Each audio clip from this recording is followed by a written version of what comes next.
Pessoal, hoje a live é de perguntas e respostas. Aproveitem para tirar dúvida de vocês. Ó, a Karine perguntou assim: Bia, quando uma PT parte ao meio, já várias vezes, qual a melhor maneira de resolver? Então, Karine, se a PT quebrou no meio e a gente for simplesmente consertar, é muito provável que ela quebre de novo e de novo e de novo isso vá se repetindo. Mesmo quando você faz uma prótese nova, às vezes o paciente tem histórico de fratura, né? Então ele já tem ali uma coleção de próteses que foram quebrando ao longo dos anos. Esse tipo de paciente que quebra a prótese no meio, eu sempre indico fazer um reforço fundido, tá? Então tem aqueles reforços prontos que a gente compra na dental, que são aquelas telas que coloca no palato. Para que ela serve?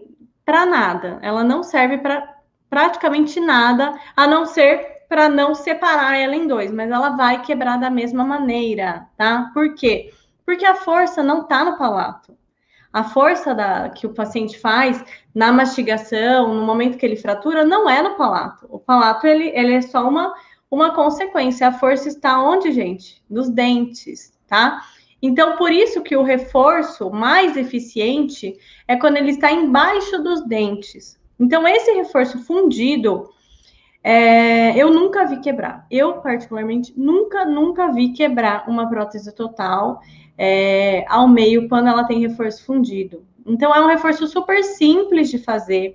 Você não leva nem 5 minutos ali para confeccionar. Claro que depois você tem que fundir, né?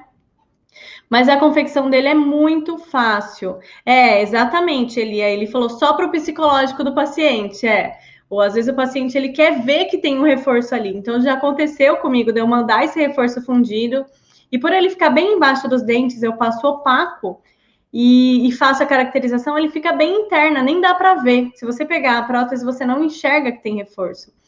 E já aconteceu de eu mandar assim, e a dentista falou: Bia, você esqueceu do reforço? Deu não, o reforço tá aí. Nossa, eu falei para o paciente assim, ia embora assim mesmo, e falei que depois eu ia resolver e tal. Eu falei: não, então chama ele, radiografa, faz uma radiografia, aí você mostra para ele que o reforço tá ali dentro, né?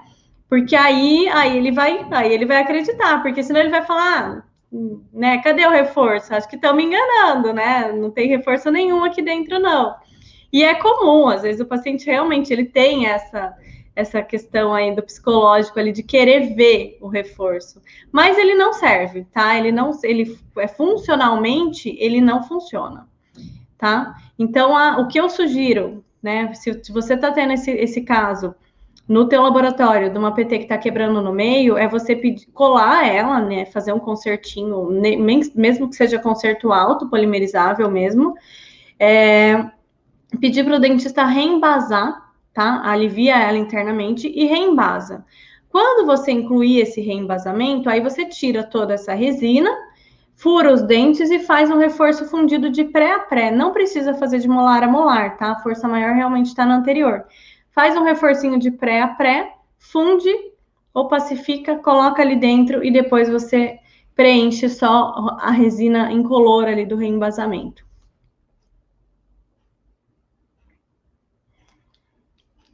Isso, exatamente, Alexandre. O ideal seria um reembasamento e conserto no mesmo processo, exatamente. Porque daí o reembasamento, você tem a possibilidade de fazer o reforço, e se por acaso, não quero fazer o reforço, a prótese quebrou no meio porque caiu no chão, o paciente derrubou no chão, não é que ele tem uma força mastigatória grande, então, né, se ele não derrubar de novo, não é para acontecer. Então tá, só reembasando já resolve, porque aí você consegue substituir toda essa resina fraturada e não vai ter nenhum ponto de fratura ali, de fragilidade. Ó, a Eliane também tá falando que ela sempre faz esse reforço fundido e nunca quebrou. Eu também nunca vi quebrar, tá, gente? Quem me ensinou a fazer esse reforço foi a Ellen. Ó, a Ellen acabou de entrar aqui. A Ellen Senen, tá Simon ali, a Ellen Simon. Que me ensinou a fazer esse reforço fundido. Então, ela aprendeu há muitos anos atrás com o Dr. Raul, eu acho, né, Ellen? E depois eu fui ver que tem no livro também. Então, nesse livro aqui também tem esse reforço aqui, ó. Esse livro do Thomas Gomes e do Osmar Castro também ensina a fazer, tá? Bia, minha dificuldade tem sido com dentistas que erram, não assumem o erro e simplesmente menosprezam. O seu trabalho vai parar em outro laboratório, como agir nesse caso? Bom, eu acho que o que tem que ajustar aí é a comunicação, né? Então, eu acho que a comunicação é fundamental, a comunicação entre técnico e dentista, tem que conversar, tem que estar falando em todas as etapas do trabalho. Não, a gente também não pode passar por cima ali de um erro, falar assim, ah, vou fazer assim mesmo, tipo, só para, né, para entregar logo esse trabalho e tá assumindo um erro que não é meu. Então, às vezes eu faço, eu vejo que a moldagem não ficou legal, aí eu vou lá e faço mesmo assim. Aí não dá certo, aí não fica, não para, aí tem que ficar reembasando e repetindo, aí vai causando um estresse ali mesmo, né? E vai acabando perdendo a confiança ali do dentista no técnico e vice-versa. Então tem que ter uma conversa, é fundamental isso para você. Se você identificou que o erro do dentista, não é simplesmente acusar, ah, a culpa é tua, não é de quem é a culpa, é de querer resolver, sabe? Então, para isso você precisa ter argumentos, né? Você precisa entender todas as etapas clínicas e laboratoriais, né? Para você passar isso para o teu cliente com segurança, para você explicar para ele isso com propriedade do que você está falando. Aí vai ficar muito mais fácil ele entender qualquer coisa. Então, por exemplo, há muitos anos atrás, eu fazia reembasamento de prótese total no mesmo dia. Então, o paciente moldava de manhã, à tarde eu já entregava. É claro que eu não respeitava as 12 horas de prensagem, é claro que eu não respeitava o tempo correto de polimerização, é claro que eu forçava o resfriamento da múfula, e muitas vezes não dava certo, por uma falha técnica, né? Porque eu não tinha argumento para dizer naquela época o porquê que eu não podia fazer assim. Eu não tinha argumento, então eu fazia e dava errado. Então a gente tem que ter argumento, a gente tem. Agora, a partir do momento que você está segura ali daquilo que você está fazendo, não é assim, eu preciso deixar a resina descansando por esse motivo, eu não posso forçar o resfriamento da múfula por esse motivo. A partir desses argumentos, o dentista ele não vai ter o que questionar com você e ele vai aceitar, porque ele quer o melhor para o paciente dele, tá? A resina Diamond substitui o reforço? Olha, Moraes, é para substituir, tá? Ao menos que seja uma prótese extremamente fina, né? Então, a Diamond, ela é uma resina de alto impacto, ela é super mega resistente, mas ela também precisa ter espessura. Então, se for uma prótese extremamente fina, ela vai ter um ponto de fragilidade também, tá? Então, tem que avaliar cada caso, assim, né? Não existe nada inquebrável. Ela não é uma resina inquebrável, ela é uma resina muito mais resistente do que as outras que existem no mercado, tá? Mas tem que ser avaliado. Não posso afirmar assim que ela substitui com certeza, mas que com certeza ela é bem mais resistente do que as outras, ela é sim. Então, Duda, a tela não serve, tá? Acabei de falar aqui que a tela não serve como reforço, porque a tela ela fica no palato e a força não está no palato. A tela só serve para a prótese não dividir em dois, mas ela vai quebrar da mesma maneira, tá? Como evitar que a prótese fique com o palato esbranquiçado após o conserto ou reembaso feito na EDG? Não é para a prótese ficar esbranquiçada após o conserto, não, tá? E nem porque assim, você tem que colocar ela, você faz um concerto, se você vai fazer um concerto rápido, um concerto pequeno ali com uma resina autopolimerizável, você tem que colocar ela já sob pressão, numa panela pneumática, né? Para que ela não fique ressecada, para que ela não fique porosa. E sempre umedecendo com líquido e bem rápido você vai colocar na panela de pressão para ela não ficar esbranquiçada. Esse reforço pega a palatina ou só nos dentes? Só nos dentes, não pega a palatina, é só nos dentes, tá? Você atrasa trabalho? Como faz para evitar o atraso? Olha, já atrasei muito trabalho, hoje em dia eu não atraso mais. Então, como que eu faço? Assim, quando eu estava com o laboratório em Curitiba, que tinha uma equipe maior ali, como que eu fazia? Então, assim, o que não dá é para a gente ficar refém ali somente da agenda do dentista. A gente tem que ter a nossa agenda, né? Então, quem assistiu a live da Eliane Costa na semana passada, ela falou muito sobre isso. Então, o laboratório precisa ter a sua agenda. Porque se você não se organizar, alguém vai se organizar por você. E aí você vai ter que se virar nos 30 para fazer o trabalho e muitas vezes você não vai conseguir. Então, você tem que ter a agenda do laboratório, né? Porque assim, Eu sei que eu tenho aqueles trabalhos que estão ali, né, que eu tenho que fazer para tal dia. Se chegou um trabalho, né, de repente, não estava agendado, chegou um trabalho para hoje, aí eu vou largar aqueles lá que já estão ali na fila para fazer esse que chegou para hoje, na hora daquele lá eu vou atrasar. Então, não, eu não posso. Então, assim, a partir do momento que chegar, eu vou falar, olha, eu consigo te entregar tal data, tá? Vou colocar aqui na minha agenda e eu consigo te entregar tal data. Então, você avisando, né, não tem problema. Então, uma coisa que eu sempre falo, você não é obrigado a prometer, mas a partir do momento que você promete, você é obrigado a cumprir. Então, se você prometeu que você vai entregar nessa data, aí você tem que se virar, você tem que ficar até de madrugada ali, se for preciso, mas para entregar o trabalho. Agora, você não é obrigado a prometer. Você não é obrigado a fazer o trabalho para a data que chegou ali para você, sem você ter se comprometido. Então, esse é o grande segredo ali para não atrasar trabalho. Você tem que ter a tua agenda, você tem que saber quanto tempo você vai demorar. Então, assim, quem faz carga imediata, principalmente, porque a gente sabe que carga imediata não dá para esperar nada. É assim, é aquele trabalho, né, nervoso ali, aquele trabalho ali que você, meu Deus, você para tudo para fazer aquela carga imediata. Então, você não marca nada naquele dia, você deixa a tua agenda ali exclusiva para aquele trabalho, porque você sabe que é um trabalho, assim, urgente. E aí você programa com antecedência, né? Então eu sei que quando eu tenho carga imediata, eu não vou entregar mais nada. Eu programo a minha agenda só para aquilo. E aí é programação, é agenda, tá? Não dá para você deixar o dentista fazer a sua agenda. Olha, mesmo que o dentista seja o GT. Então, né, gente? O GT é o Dr. Geninho Tomé, que é o fundador da Neodente, o fundador do Ilapel, e aí quando a gente trabalhava lá dentro do Ilapel, era os deles, era prioridade, mas ele era prioridade máxima ali dentro, né? Então, né, por ele ter o cargo que ele tinha ali, a gente tinha que se virar e dar um jeito para atender ele. Aí é outra situação, né? Outra coisa, mas claro que tem que ser programado também, né? Então, quando a gente fazia os casos dele, na época que eu estava lá, que a gente fazia as cirurgias demonstrativas, eu só fazia o dele, não me comprometia com mais nada, né? Você usa charneira ou articulador semi-ajustável? Eu uso articulador semi-ajustável, eu nem sei usar charneira. Se me der uma charneira na mão para trabalhar, meu Deus, eu fico louca. Eu rearticulo, eu não acostumo, tá? Então é tudo costume. Então eu vejo assim, às vezes vem alguns alunos fazer meu curso e traz a charneira.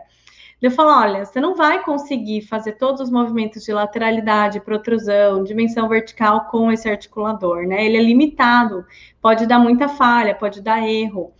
Então, eu sempre indico um articulador semi-ajustável, tá? Independente do tipo de trabalho. Ao menos que você trabalhe com um dentinho individual, que você faça um provisório, que você faça até mesmo uma metalocerâmica, mas tem todos os dentes em boca e é um ou outro que falta, ok usar charneira, né?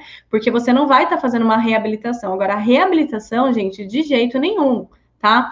Reabilitação, quando você não tem referências, né, oclusais, tá tudo registrado por um articulador, você precisa ter um articulador mais fiel, mais estável, né, mais preciso. Então, não dá para fazer reabilitação com charneira. Elementos individuais, ok. PPR, dependendo do caso, ok, né? Mas reabilitação, não.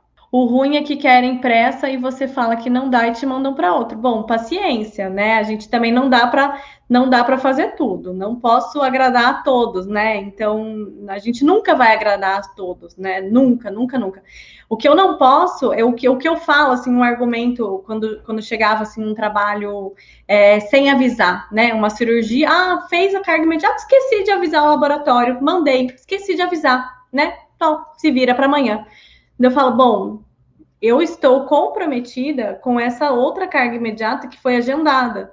Então, eu já prometi para esse cliente que eu iria entregar o trabalho dele no prazo. Agora, se eu fizer o teu, eu vou atrasar o dele. Você acha justo? E se fosse com você? E se você tivesse agendado comigo esse trabalho com antecedência, deixado tudo certinho e eu te ligasse e falar, doutor, não vou conseguir te entregar no prazo porque apareceu um outro trabalho aqui na frente. Né? Como que você ia se sentir? Então, eu não posso fazer, infelizmente, né? Se você tiver que mandar para outro laboratório, sinto muito, mas eu não consigo te atender, né? Me desculpa, mas vamos agendar da próxima vez? tem que falar assim, né? Tem que ter essa conversa aberta. Eu não posso prejudicar o outro cliente que está ali agendado certinho para encaixar um. É claro que emergências acontecem, né? É óbvio que às vezes um conserto, quebrou um dente, aconteceu alguma coisa, uma emergência, né? Mas uma emergência ela é rápida geralmente, né? Ou eu tenho que fazer um conserto rápido e falo, vamos agendar, que daí a gente marca, eu faço um reembasamento, faço uma coisa mais com mais tempo, uma coisa mais duradoura, né? Mas agora eu vou resolver teu problema aqui rapidinho, só para o paciente não ficar sem, mas aí a gente agenda e eu faço esse conserto termo, enfim, né? A gente tem que ser bem claro com o nosso cliente. Ó, a Duda falando, eu prefiro qualidade do que quantidade. Eu também, tá? Eu também. Bia, qual a função do trijato? Você usa ele para jatear as barras? Então, eu uso sim.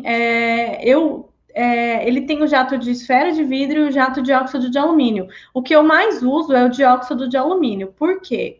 Porque o dióxido ele vai fazer umas retenções no metal. Além de jatear, além de limpar a peça, tirar todo o revestimento, ele ainda faz umas retenções. Então, ele vai ficar bem fosco, né? E se você colocar no microscópio, ele vai ficar todo irregular. A textura dele vai ficar toda irregular. E isso é ótimo para você ter uma aderência melhor do opaco.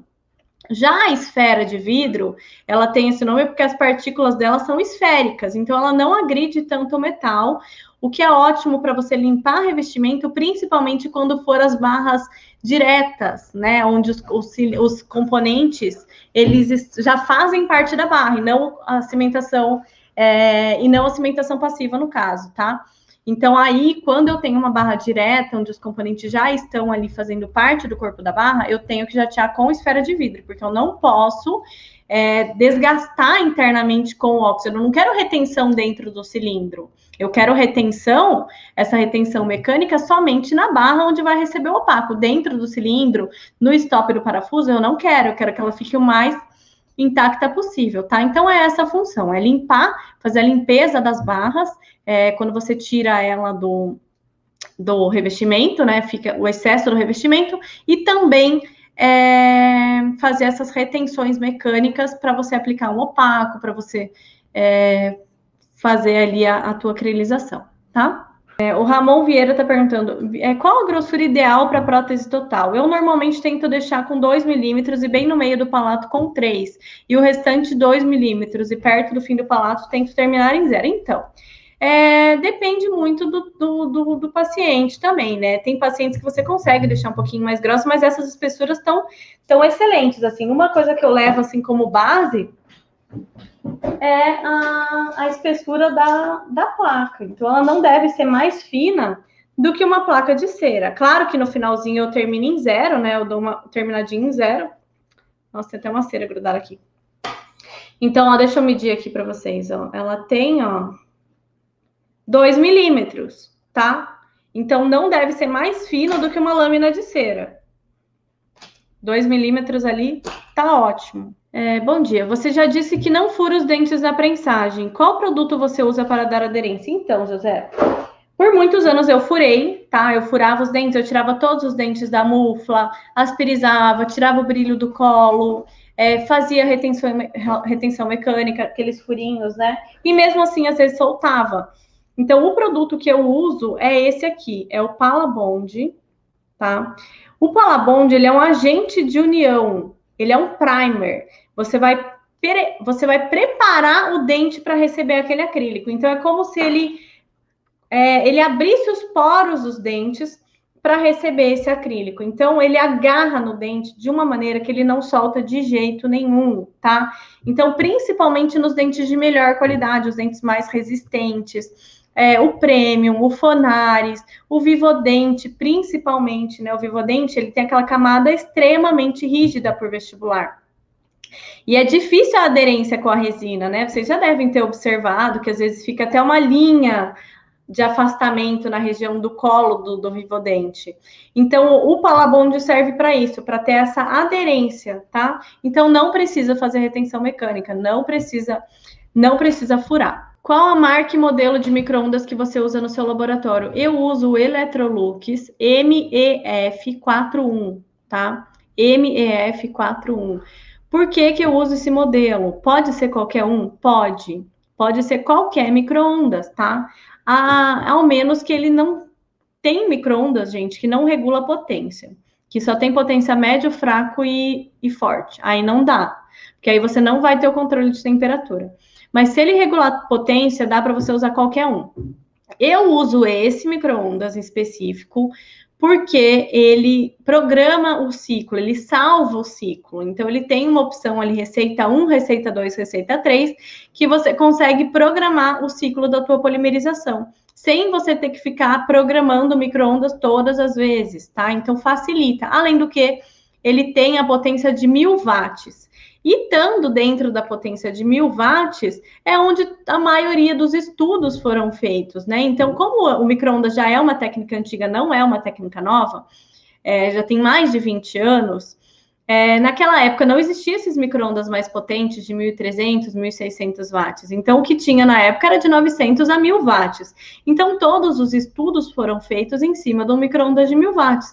As outras potências, elas são adaptadas em regra de 3, né? Mas mais preciso mesmo, né? Se eu fosse investir hoje no micro-ondas, para isso, para o laboratório, eu compraria um micro-ondas de 1000 watts. Bia, minha resina está ressecando. O que pode ser? Então, Flávia, geralmente, né, quando você faz a termo, eu acredito que seja a resina termo que você está falando, né? Quando a gente faz a resina termopolimerizável, que a gente faz a acrilização dentro da mufla, você tem que fazer uma camada bem fininha de resina e aí umedecer com líquido. Então, você vai umedecendo com o monômero até esse monômero ir absorvendo, até o polímero ir absorvendo todo esse monômero. E aí você completa a tua acrilização, finaliza ali. Finalizou, eu sempre jogo uma nuvem de pó por cima, tá? Uma nuvem de polímero, para ela secar. Só que esse secar dela, ele vai secar só por fora e na vestibular é para manter a umidade da peça. Quando eu levo para a prensa, né, quando eu prenso ali em 1 tonelada, o ideal é que eu deixe 12 horas para que esse monômero se acomode novamente, né, e hidrate toda essa prótese novamente. O que dá para você fazer depois de 3 horas é tirar a prótese, conferir o ressecamento e dar mais uma umidificada. Se você fizer um teste, né? Se você prensar, pegar aquela resina que tá saindo da prensa ali e apertar bem forte com o dedo, essa dica quem deu foi o Alker Angeloni, tá? Se você apertar bem forte com o dedo, você vai ver que no centro ela ficou ressecada, porque a pressão é tão grande que ela expulsa o monômero da prótese, ela expulsa o monômero. E aí fica ressecado. Então, no momento da prensagem, ela tem a tendência a expulsar esse monômero, e aí, com o tempo, ele volta.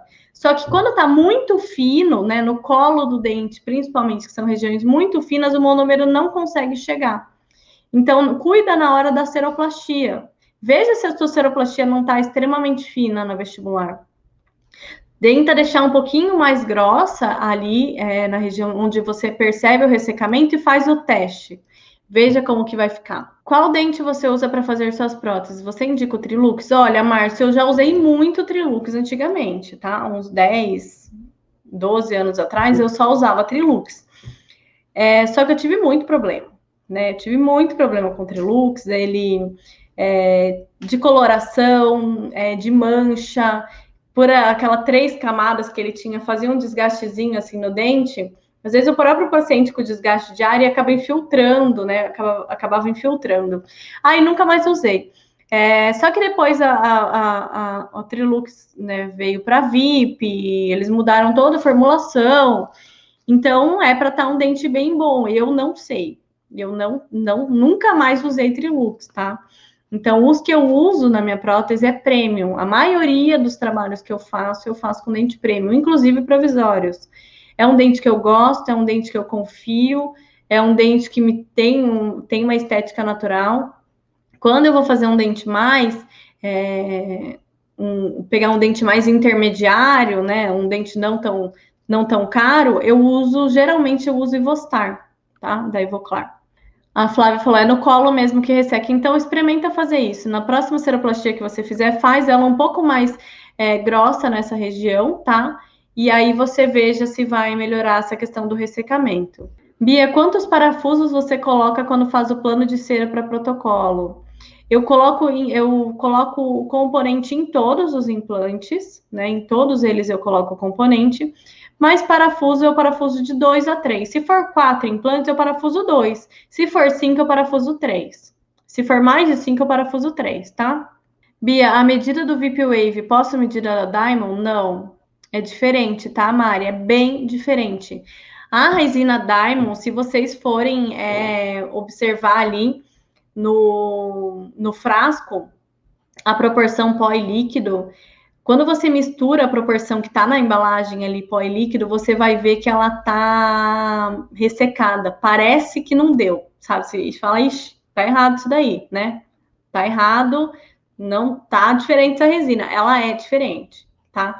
Então é aquela quantidade mesmo. Ela tem uma textura mais areiosa, tá? Então não é o mesmo medidor de líquido, não é nem com o medidor que a gente faz a Diamond, a gente pesa. A gente pesa o polímero e mede o monômero. Se você tiver uma balança de precisão, dá até para você pesar o monômero também, tá? Mas você tem que seguir exatamente o que está ali na bula. Não lembro de cabeça agora. O que você acha do dente MFT da Vita? Eu acho lindo, eu acho muito bonito. Já usei algumas vezes. O legal é que ele tem muita opção de cor. Ele tem várias opções ali de cores, né? O que possibilita quando você vai fazer com antagonista com dente natural. Tem algumas pessoas que têm mais dificuldade na montagem balanceada dele, né? Ou pela questão dos posteriores, se eu não me engano, eu não tenho certeza, mas se eu não me engano, os posteriores da Vita são 45 graus, tá?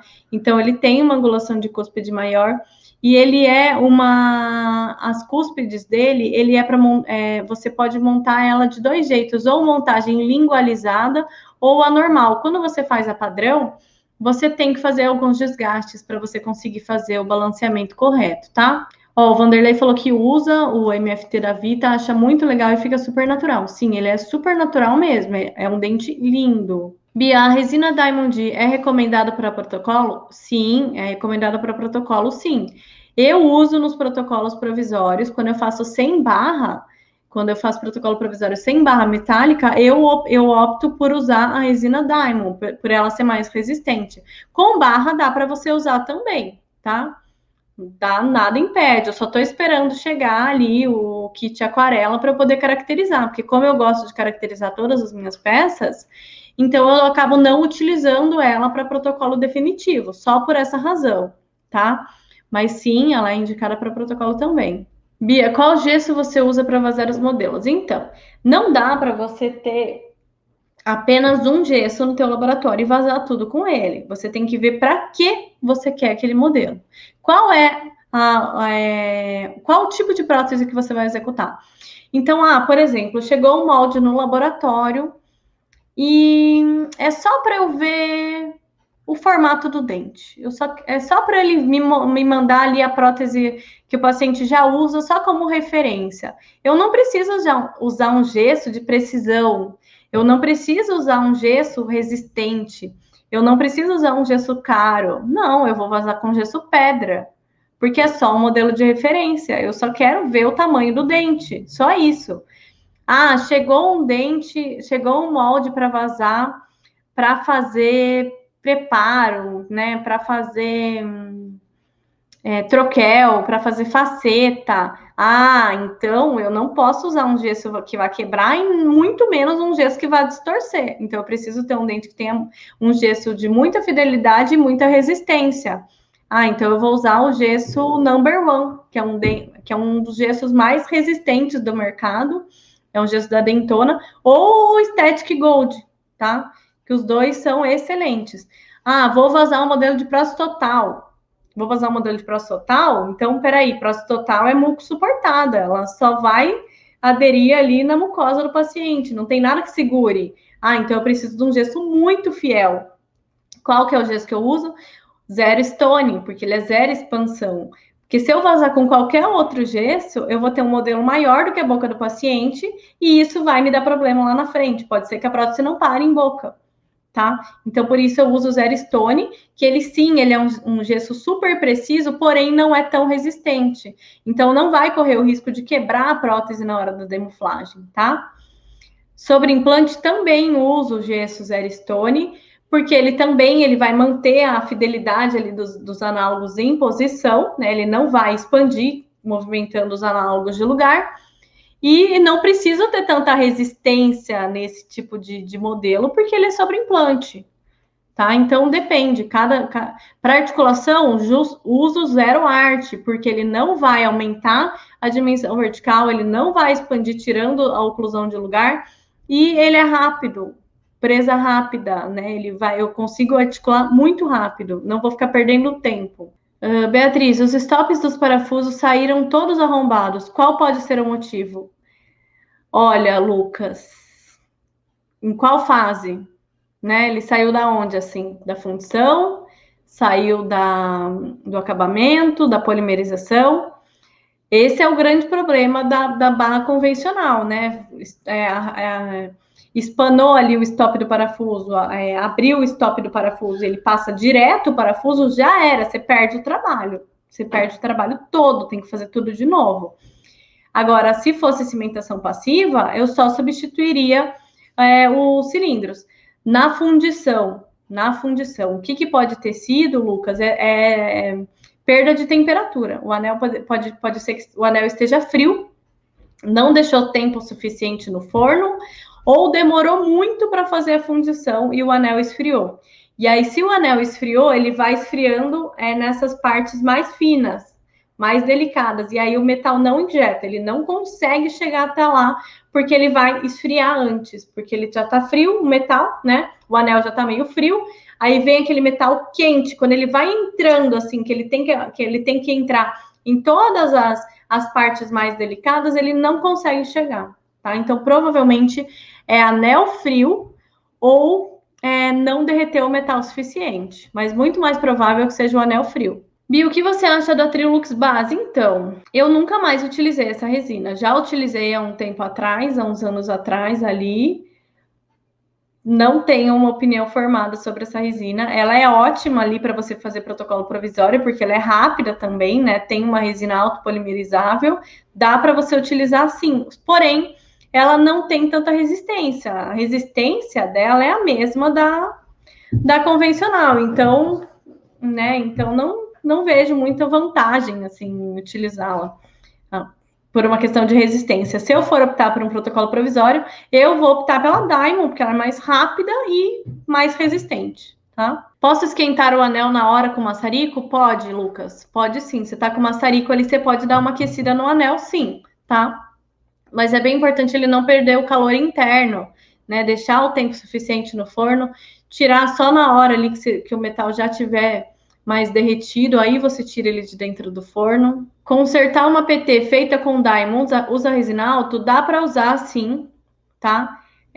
Se for pouca quantidade. Se for muita quantidade, é melhor você usar a própria resina Diamond mesmo, e aí colocar numa panela termopneumática. Mas se for pouquinha, dá para você usar resina alto sim. Mas não dá para fazer aqui na minha cidade. Uma prótese geralmente custa entre 500 e 600, e a cidade é pequena. Então, Márcio, se não tem, né, se o paciente ele não tem poder aquisitivo para investir num dente de mais qualidade, dá para você pegar um dente intermediário. Eu não recomendo fazer prótese total com os dentes de primeiro, os dentes mais provisórios ali, tipo New Ace, ele é lindo, né? Ele é bem bonito, mas ele não tem nada de resistência, então não vai durar. Aqueles Biolux, Bioclair, esses mais provisórios aí, não é indicado. Agora, um dente intermediário para uma prótese total vai muito bem, tá? Que é o Classic da Cooser, o Ivostar, o Trilux, né? O Leonardo Silver. Então, tem vários ali no mercado. Bia, quando dá problema na prensagem do protocolo, você conserta com que resina? Depende. Se for um pontinho, ressecou um pontinho só e eu tenho que fazer um consertinho, eu conserto com alto. Agora, se eu tiver que fazer uma quantidade grande de resina, aí eu conserto com termo, tá?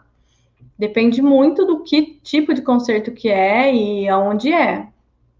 Bia, você indica o uso da placa de acetato a vácuo 2 milímetros para chapa de prova? Olha, a chapa de prova de placa de acetato, ela não vai ter tanta aderência da cera, tá? Então ela pode ficar soltando na hora da prova.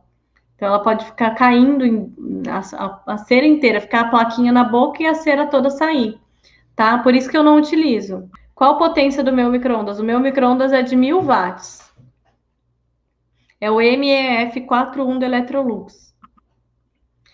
Quando vai ter curso de prótese total? Olha, o ano que vem, tá? O ano que vem, esse ano não dá mais, mas eu tô planejando já um curso de prótese total bem completa, porque prótese total é muita etapa, gente, é muita coisinha, é muito detalhe, tá? Então, para esse ano não vai dar.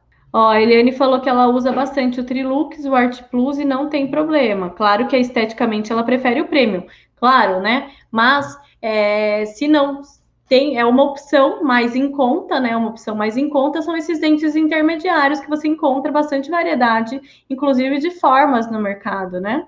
Na entrada do parafuso, às vezes fica muito grande, tem que fazer um conserto. Ah, então, Kátia, quando eu tenho que fazer esses consertos na hora de furar, às vezes vou furar e acabei errando o furo, ficando muito grande. Aí eu conserto com resina foto. Eu acho mais rápido.